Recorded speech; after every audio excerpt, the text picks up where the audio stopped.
দিনহাটা বিধানসভা 2026 সালে কোন দল এখানে এগিয়ে থাকতে পারে? 2021 সালে দিনহাটা বিধানসভা এখানে তখন নিশীথ প্রামাণিক তিনি কিন্তু লোকসভার সদস্য ছিল। তারপরও তিনি বিধানসভায় ভোটে দাঁড়ায়, তখন তিনি বিজেপির পক্ষ থেকে জয়লাভ করে। তখন 2021 সালে বিধানসভা ভোটে নীতীশ প্রামাণিক তিনি ভোট পান 1,16,035 ভোট। শতাংশ অনুযায়ী তিনি পান 47.60% ভোট পান। এবং তৃণমূল কংগ্রেস থেকে উদয়ন গুহ তিনি ভোট পান 1,15,978 ভোট। তারও শতাংশ হলো 47.58%। এবং ABFB অর্থাৎ অল ইন্ডিয়া বাম ফরওয়ার্ড ব্লক এখানে ভোট পান 6,069 ভোট, 2% মতন পায়। এখানে বিজেপির প্রার্থী নীতীশ প্রামাণিক তিনি মাত্র 57 ভোটে জয়লাভ করেন এবং এখানে হাড্ডাহাড্ডি লড়াই হয় এবং পরে তিনি পদত্যাগ করেন এই বিধানসভা থেকে।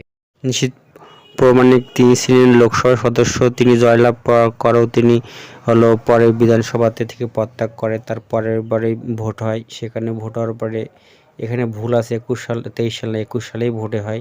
সেই ভোট সালে তখন তিনি উদয়ন গুহ তিনি যখন ভোট পান বাই ইলেকশনে 1,89,575 ভোট। শতাংশ অনুযায়ী তিনি ভোট পান 84.15 এবং তার ভোট বৃদ্ধি পায় 36.5% ভোট বৃদ্ধি পায়। এবং বিজেপি অশোক মণ্ডল তিনি ভোট পান মাত্র 25,486 ভোট, শতাংশ অনুযায়ী মাত্র 11% এবং তার ভোট মাইনাস হয় 36.29%। এবং AIFB এখানে ভোট পায় 6,290 ভোট, শতাংশ অনুযায়ী প্রায় 2%।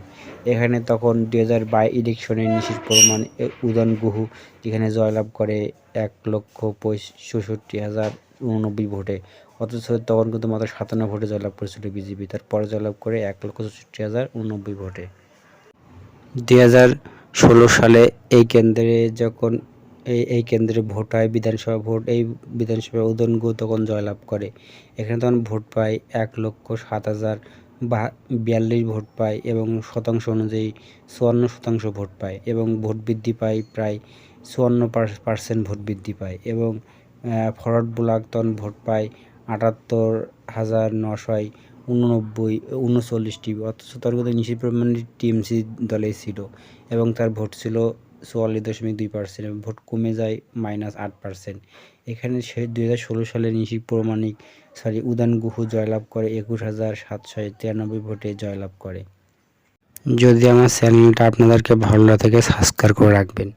2024 সালের লোকসভা ভোটে এই কেন্দ্রে দিনহাটা 7টা বিধানসভা, দিনহাটা বিধানসভা, কোচবিহার লোকসভার মধ্যে দিনহাটা বিধানসভায় বিজেপি ভোট পায় 1,05,058 ভোট এবং TMCর পক্ষ থেকে জগদীশ চন্দ্র বার্মা তিনি ভোট পান 1,23,072 ভোট এবং ফরওয়ার্ড ব্লক ভোট পান 3,263 ভোট। অর্থাৎ 2024 সালের লোকসভা ভোটেও কিন্তু দিনহাটা বিধানসভায় TMC লিড ছিল 18,014টি ভোটের লিড নিয়ে কিন্তু এগিয়ে থাকে। এখন দেখা যাক 2026 সাল পর্যন্ত এই আসনটি TMC ধরে রাখতে পারবে কি না পারবে, কিন্তু 2026 সালে খুব হাড্ডাহাড্ডি হওয়ার সম্ভাবনা আছে এবং ফেভারের দিক দিয়ে কিন্তু TMC একটু এগিয়ে আছে। এখন দেখা যাক এই আসনটি ধরে রাখতে পারবে কি পারবে না। ধন্যবাদ।